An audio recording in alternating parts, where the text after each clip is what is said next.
하나님 말씀 이사야 9장 1절에서 7절까지 말씀 교독하겠습니다. 이사야 9장 1절에서 7절입니다. 오늘은 7월 17일 수요일 저녁입니다. 7월 17일자 본문 이사야 9장 1절에서 7절까지 말씀 교독합니다. 전에 고통받는 자들에게는 흑암이 없으리로다. 옛적에는 여호와께서 스불론 땅과 납달리 땅에 멸시를 당하게 하셨더니 후에는 해변길과 요단 저쪽 이방의 갈릴리를 영화롭게 하셨느니라. 흑암에 행하던 백성이 큰 빛을 보고 사망의 그늘진 땅에 거주하던 자에게 빛이 비치도다. 주께서 이 나라를 창성하게 하시며 그 즐거움을 더하게 하셨으므로 수수하는 즐거움과 탈취물을 나눌 때의 즐거움 같이 그들이 주 앞에서 즐거워하오니 이는 그들이 무겁게 맨 멍에와 그들의 어깨의 채찍과 그 압제자의 막대기를 주께서 꺾으시되 미디안의 날과 같이 하셨음이니이다. 어지러이 싸우는 군인들의 신과 피 묻은 겉옷이 불의 섭같이 살라지리니 이는 한 아기가 우리에게 낳고 한 아들을 우리에게 주신 바 되었는데 그의 어깨에는 정사를 메었고 그의 이름은 기묘자라 모사라 전능하신 하나님이라 영존하신 아버지라 평강의 왕이라 할 것입니다. 또 정사와 평강의 더함이 무궁하며 또 다윗의 왕자와 그의 나라에 군림하여 그 나라를 굳게 세우고 지금 이후로 영원히 정의와 공의로 그것을 보존하실 것이라. 만군의 여호와의 열심히 이를 이루시리라. 아멘. 하나님은 흑암에 고통받는 자들에게 큰 빛을 주십니다. 그들을 고통스럽게 하였던 모든 멍에와 압제를 물리쳐 주시고 또 해방시켜서 기쁨을 주십니다. 이렇게 되는 모든 일의 시작은 한 아기의 탄생으로 시작이 됩니다. 그의 어깨에 정사를 메었고 그 이름은 기묘자, 모사, 전능하신 하나님, 영존하신 아버지, 평강의 왕이라고 불릴 것이라 하셨습니다. 이 모든 일이 하나님의 여호와의 열정이 그것을 이루게 될 것이다 라고 말하는 내용이 오늘 내용이 되겠습니다. 오늘 말씀 질문은 이겁니다. 여호와의 열정이 무엇을 이룹니까? 여호와의 열정이 무엇을 이룹니까? 먼저 1절 2절 말씀처럼 흑암 속에 살던 자들에게 빛을 비춰 주십니다. 흑암 속에 살던 자들에게 빛을 비추어 주십니다. 이사야는 하나님이 주신 증거의 말씀을 봉해서 어제 묵상 내용입니다. 제자들에게 넘기고 하나님이 어떻게 그 예언대로 이행하시는지를 기다리며 바라보겠다라고 했습니다. 그게 이제 어제 묵상한 8장 17절에 나오는 얘기죠. 그 기다림은 헛되지 않았습니다. 하나님은 놀라운 계획을 갖고 계셨죠. 그 계획은 전에는 고통받던 자들에게 흑암이 없어질 것이다. 멸시와 천대를 받았던 변방의 땅이 영화롭게 변할 것이다. 이런 내용이에요. 흑암에 살던 백성들이 큰 빛을 보게 될 것이다. 그늘진 땅에 거주하던 자들에게 빛을 비춰 주실 것이다. 이게 봉했던 내용이에요. 계시의 내용이죠. 이게 무슨 뜻인가? 이건 다 좀 상징적인 그런 요소가 좀 있죠. 당시 성전이 있던 예루살렘 그리고 유대 땅이 모든 것의 중심지였어요. 지금도 우리나라 대한민국 너무 서울 공화국이라고까지 얘기하잖아요. 물론 1,000만이 약간 안 됩니다만 900 하도 살기가 집값이 비싸가지고 1,000만 수도라고 그래요. 더 수도 서울에 있는 사람만 그렇다는 얘기고 수도권까지 치면 경기도까지 치면 요즘은 하도 교통이 발달해서 세상에나 천안에서도 출퇴근을 한다는 거예요. 얼마나 이러니까 점점 도시화 집중화되고 그렇게 됐을 때 지방이 소멸되고 그랬을 때 과연 이게 건강하게 국토의 균형적인 발전이 일어나는 것인가? 자꾸 사람이 모이게 되면 뭐가 문제입니까? 왜 저렇게 비싸죠? 집값이? 자꾸 모이니까. 왜 모이죠? 직업, 교육, 문화 이런 게 다 인프라가 서울에 집중되어 있으니까. 그럴 수밖에 없는 것이죠. 그래서 지방에서 뭐 공공기관을 갖다 지방으로 이전하고 뭘 써도 그게 쉽게 해결되지 않아요. 그래서 뭐 수도를 뭐 세종으로 옮기네, 뭐 국회를 옮기네, 뭐 이렇게 해도 참 그게 오랫동안 내려왔던 그 도시마 서울 중심에 그게 참 쉽지 않거든요. 거기에 비하면 다른 지방은 정말 말 그대로 변방이죠, 변방. 여긴 뭐 제주도는 말할 것도 없는 곳이죠. 자, 그러면 지금 이스라엘로 넘어가면 뭐 어디가 중심입니까? 예루살렘이 제사를 드리고 모든 성전이 거기 있고 선포가 되니까 거기 중심이죠. 그러면 상대적으로 저 북쪽에 있는 갈릴리 지방은 뭐죠? 변방이죠. 소외된 지역이고 땅이죠. 근데 이때만 해도 남북이 갈렸고 북이스라엘은 아수르에게 멸망할 상황이었기 때문에 그게 무슨 말인지 실감이 안 날 거예요. 이 말을 해도 알아듣지 못했을 거예요. 근데 하나님은 몇 수를 앞서가지고 시간을 공간을 뛰어넘어가지고 이런 얘기를 하게 될 예언을 한 것이죠. 예수 그리스도 때는 이 얘기가 완전히 달라지죠. 예수님이 태어나긴 베들레헴에서 태어났지만 결국 이집트까지 갔다가 다시 어디로 갑니까? 결국은 부모의 고향, 육체의 부모인 마리아와 요셉의 고향이 나사렛으로 가요. 나사렛이 어디입니까? 갈릴리에 있는 산골 지방이란 말이에요.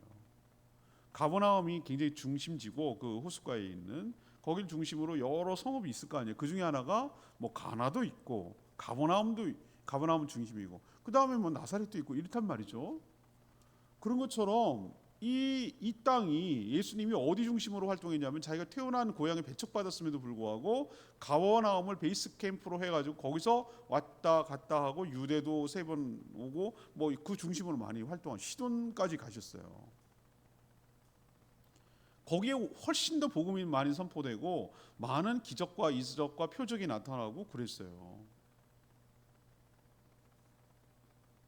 그렇게 예언이 성취된 거예요.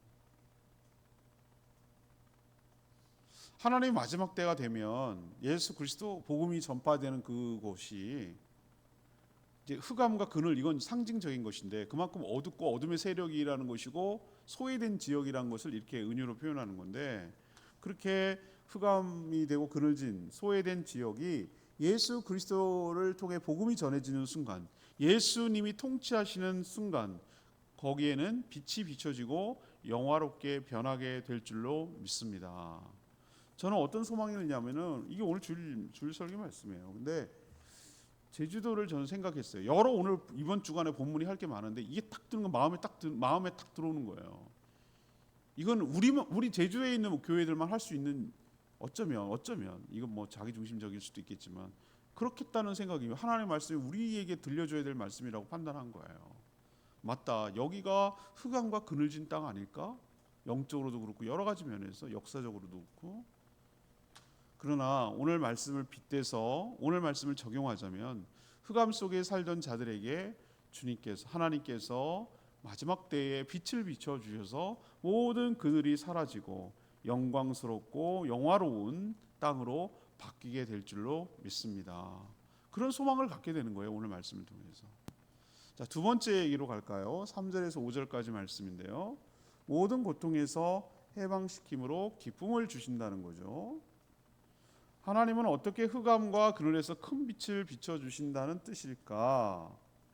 흑암과 그늘은 압제 가운데 고통받고 사는 것을 상징하는 것이죠. 이건 은유죠, 은유. 하나님은 그들을 무겁게 짓누른 그 멍에, 그들을 가혹하게 내리쳤던 채찍, 그들을 압제하던 자들의 막대기, 이것을 제거하십니다. 여러 전쟁 때문에 혼란과 고통 가운데 살았지만 모든 것을 다 치워버리실 줄로 믿습니다. 저희는 이 제주에 적용했지만 하나님은 이렇게 점점 갈수록 된다는 거예요. 저는 북한 땅도 생각이 나요. 동방의 예루살렘이라고까지 불러놓고 우리나라의 복음이 가장 왕성하게 분단되기 전까지 평양이 그랬어요. 그래서 1907년도 평양 대붕운동 유명한 사건이잖아요. 우리나라가 이렇게 폭발적으로 기독교가 분출하고 폭발적으로 3.1운동을 일으키고 이렇게 할 정도의 동력이 어디서 나는가? 1907년 평양 대붕운동 회개운동에서 대각성 운동에서 시작됐단 말이에요. 우리나라에 계신 교회 어떤 최초의 뭐 소래교회라든가 이런 교회들이 평양 중심으로 장대인 교회라든가 이런 데서 왕성하게 일어났어요. 상대적으로 다른 지역보다 거기가 굉장히 있어요. 근데 지금 어떻게 됐습니까? 기가 막히잖아요. 완전 흑암의 땅이고 그늘의 땅 아니에요? 예수 믿는 게 발각되고 성경책만 소지만 해도 완전 정치범 소용소에 들어가서 생사를 알 수 없는 그런 지경에 이르잖아요. 복음이 완전히 차단된 곳. 물론 그럼에도 불구하고 지하 교회에서 신앙생활을 유지하는 사람이 있긴 하지만 공식적으로는 그들은 인정하지 않잖아요. 저는 이거 보면서 또 그 생각도 들었어요. 하나님, 저 땅이 그늘과 흑암 진 저 땅이 하나님께서 고통 가운데 살았지만 모든 압제와 모든 멍해와 모든 채찍과 이 모든 것들을 다 끊어버리시고 해방시켜 주시는 마지막 때가 되면 복음의 빛을 비춰주셔서 복음 통일, 복음 한국의 역사가 통일 한국의 역사가 복음으로 통일되는 역사가 일어나게 하여 주실 줄 믿습니다라는 소망을 갖는 거죠. 그 즐거움이 얼마나 컸던지 마치 추수할 때의 기쁨, 추수할 때 얼마나 기쁘겠어요? 우리는 농경 사회가 아니기 때문에 우리는 모르죠. 근데 1년에 가을 거지할 때가 얼마나 인심이 두둑합니까, 그죠? 1년에 다 농사 끝내고 돈으로 황금되는 거잖아요. 농사 짓는 사람 그날이 최고의 날이에요. 근데 우리는 뭐 그런 일이 없으니까 월급 받는 날, 보너스 받는 날 뭐 이런 거겠죠, 우리는. 그리고 전쟁에서 이겨가지고 전리품이 들어오는 거예요. 옛날에는 무역이 뭐 이렇게 우리처럼 활발한 때가 아니라서 전쟁에서 이기면 그거 완전 대박 나는 거예요. 전쟁에 지면 쪽박이고요.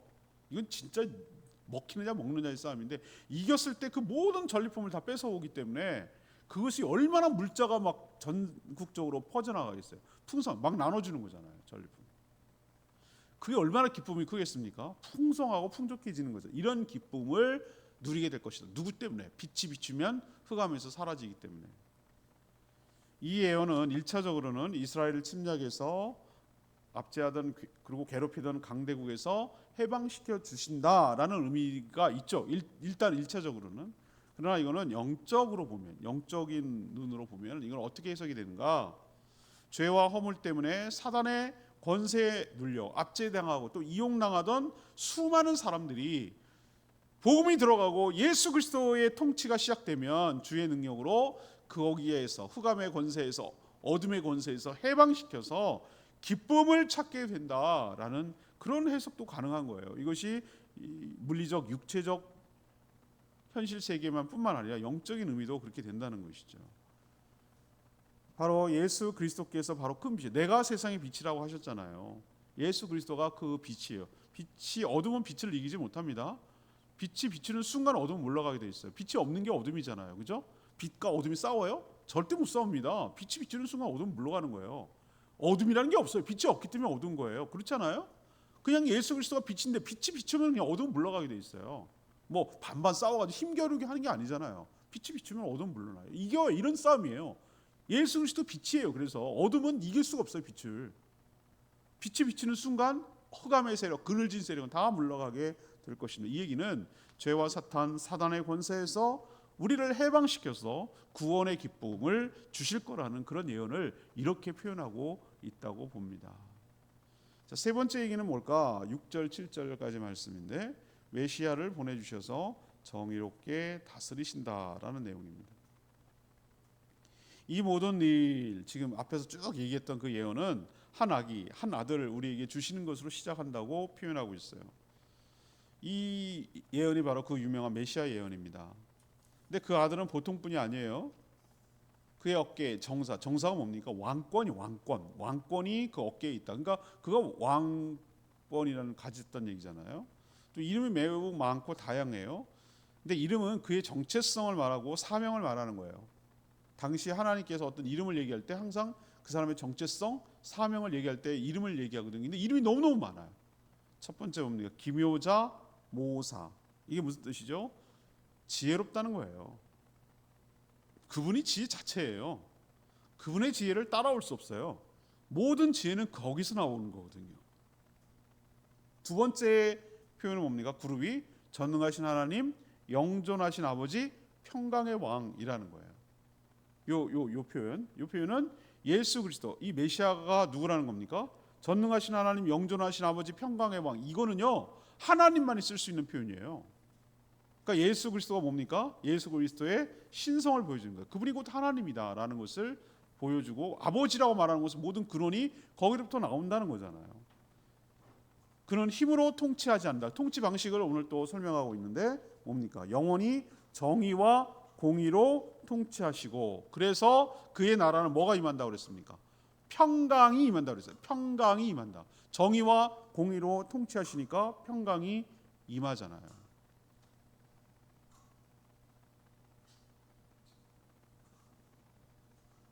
주님 오셔야 돼요.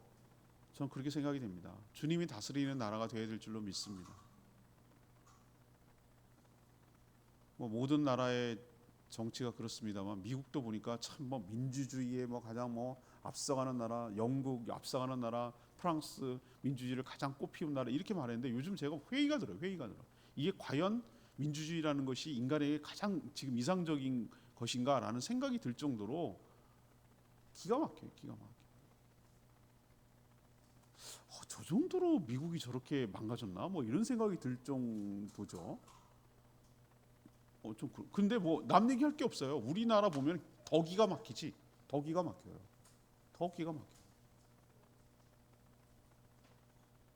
정말 내로남불 아시죠? 다 자기 중심적으로 얘기를 해요. 자기만 항상 옳대. 그리고 제가 제일 악마하고 틀렸대. 그런 거 보면 참 기가 막힙니다. 자기가 정의고 공의야. 쟤는 아니고. 뭐 이런 식의 태도로 과연 이 나라가 온전히 설까? 이런 생각이 들 때마다 참 참담하고 안타깝고 괴로운 마음이 금할 길이 없어요. 여러분, 이것은 우리에게 동시에 어떤 겁니까? 비관과 낙관을 동시에 줍니다. 비관이 뭐죠? 안 되는구나. 사람이 다스리는 것은 한계가 있구나. 누가 바뀌고 누가 바꾸고 누구가 교체되고 어쩌고 저쩌고 해도 누가 그 나물에 그 밥이지 하나도 똑같아. 또 좀 달라. 약간의 차이는 있을지만 난 거기에 희망을, 이런 면에서는 비관.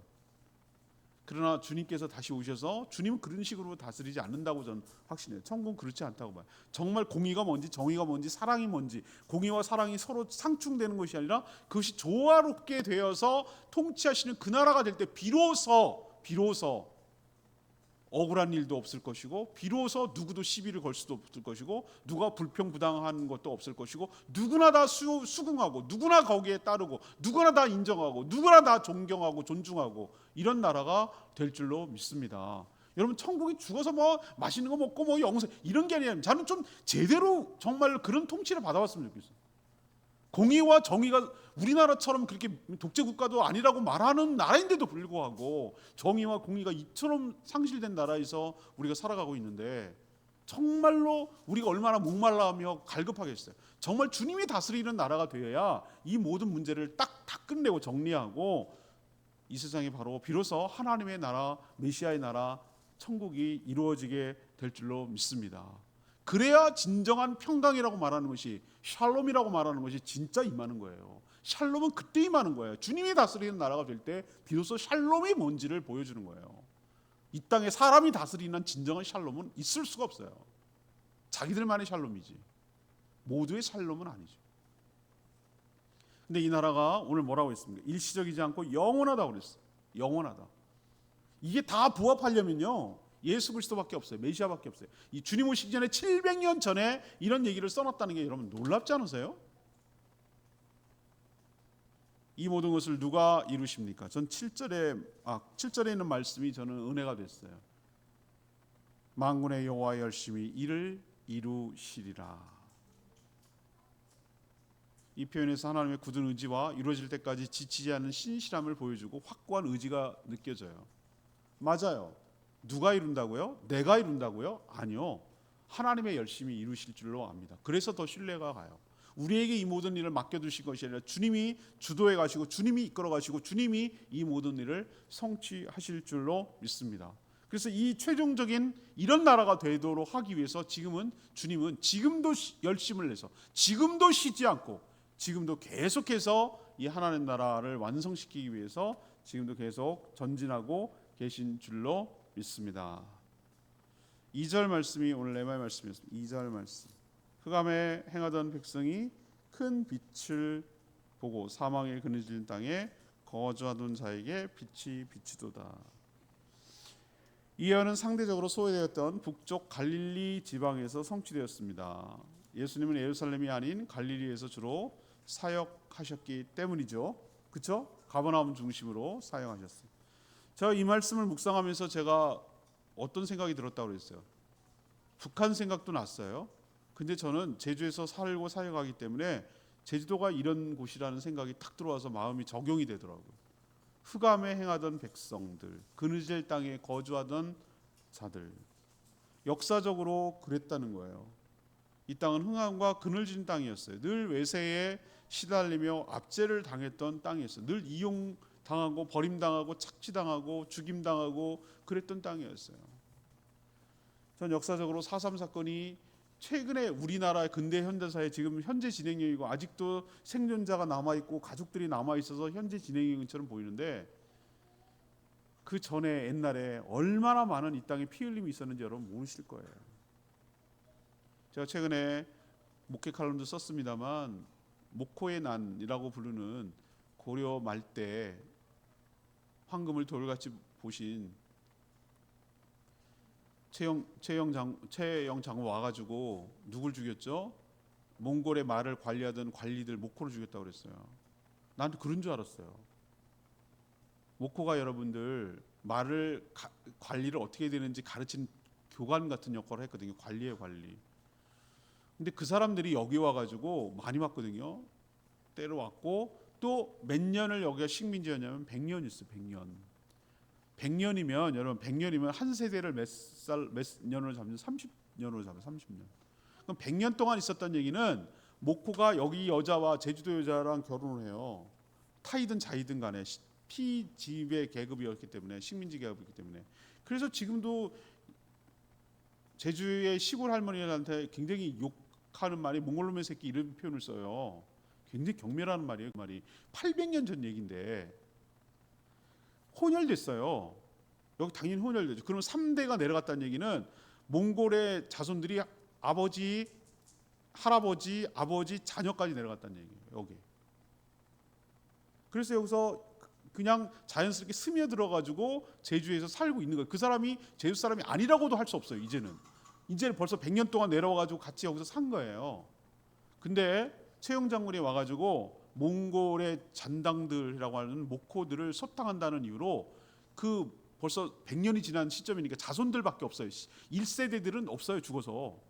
자손들이 어마어마하게 많아요. 근데 학자들에 의하면 그게 문헌에 안 나타나서 그렇지 5만 명 내지 6만 명을 죽일 수도 있다는 거예요. 숫자는 정확하게 모르지만 그냥 단순히 몇십 명 죽인 정도가 아니라 어마어마한 대규모 학살이 일어났다고 보는 거예요. 전 제주의 역사에 굉장히 관심이 많아서 모든 일을 다 추적하고 살펴보고 이러거든요. 그런데 제가 왜 이런 얘기를 하는가? 우린 자꾸 4.36 가까우니까 비교적 최근에 일어나니까 그 얘기만 하는데 아니요. 역사적으로 켜켜이 내려오면서 쭉 내려와 보면은 그런 일이 한두 번이 아니야. 한두 번이야. 그러니까 어떻습니까?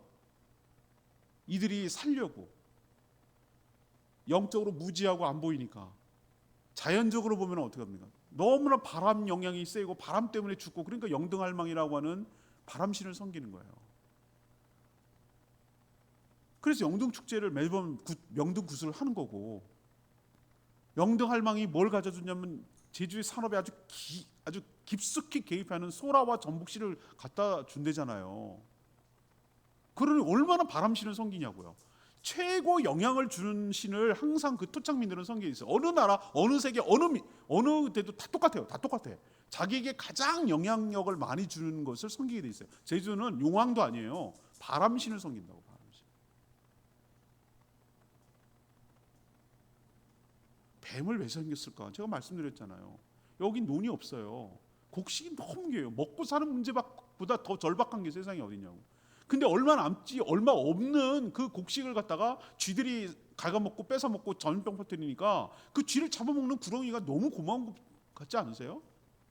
그리고 옛날에 처마 밑에 하나씩 다 살고 습하고 햇볕 가려주고 습도도 좋고 다 좋잖아요. 그러니까 다 한 마리씩 사는 거예요. 그것이 뱀을 잡아먹고 하는 걸 봤겠죠. 뱀이 신이죠. 뱀이 신이에요. 왜 무지하다고 뭐라 그러지 마세요. 어떻게 뱀을 신으로 섬기냐. 그렇게 말하지 말아야 되는 게 왜 그러냐면은 얼마나 그들이 그렇게 물론 무지하지만 그렇게 살아갈 수밖에 없는 전 제주 사람들을 생각하면 딱하고 안타깝고 그 뭐라 그럴까 짠한 마음이 들어요. 저는 솔직히 말하면은 그게 어떻게 그렇게 무식하냐, 그렇게 천지분간이 안 돼, 이런 마음이 드는 게 아니라 얼마나 살기가 어려웠을까, 얼마나 힘들었으면 저랬을까라는 생각이 마음이 너무 아려오는 거예요. 그게 전 더 먼저예요, 솔직히 말하면. 제가 왜 이렇게 구구절절히 얘기하는가? 오늘 말씀에 빗대면 여기가 흑암에 행하던 백성이고 사망의 그늘진 땅에 살던 사람들이라는 생각이 드니까 제가 이 구절이 더 마음에 와닿는 거예요. 그러나 이 땅에도 소망이 있어요. 그 소망은 바로 큰 빛을 보고, 그렇게 그늘진 땅에 거주한 자에게도 빛이 비추도다. 빛이 비추도다. 이 말이 이게 소망이에요. 소망. 흑암과 그늘에서 소망은 딱 하나밖에 없어요.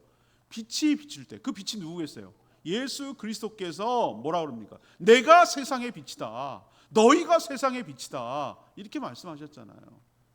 이 땅의 소망은 뭐냐? 이 제주 땅의 소망은 딱 하나밖에 없어요. 예수 그리스도가 소망이에요. 그분이 모든 악한 권세를 다 내쫓고 해방시키고 모든 우리를 갖고 있던 억압하고 있던 죄와 사망의 권세, 우리를 갖다가 울분을 짓게 하고 감정을 상하게 하고 마음 아프게 하고 힘들게 하고 억울하게 하고 분하게 하고 이런 여러 가지 것들을 갖다 묶어놓고 우리를 꼼짝도 못하게 하고 거기에 매여 있게 만드는, 거기로부터 해방, 자유. 그 자유를 줄 때 비로소 이 제주 땅이 흑암에 행하던 백성이 큰 빛을 보게 되고 그늘에 살던 백성이 큰 빛을 비춰서 이 땅이 비로소 그 모든 것이 다 물러가고 밝게 빛나는 하나님의 축복의 땅, 압제가 사라지고 모든 억눌림이 사라지고 모든 슬픔과 아픔이 사라지는 그런 기쁨의 땅, 축복의 땅으로 변하게 될 줄로 믿습니다. 저는 이걸 소망하는 거예요. 이걸 붙드는 거예요. 이 말씀을 붙들고 이 말씀이 이루어지기를 소망하고 그래서 사역하는 거예요. 남들이 보면 굉장히 추상적이고 굉장히 웃기죠. 저는 굉장히 현실적이고 굉장히 구체적인 사람인데 왜 이런 말씀을 붙드냐면 그래, 이게 우리가 가야 될 방향이란 말이에요. 이게 소망이에요. 이게 붙들어야 되는 거예요. 이게 제주를 향한 하나님의 마음이고 하나님의 뜻이라고 믿는 거예요.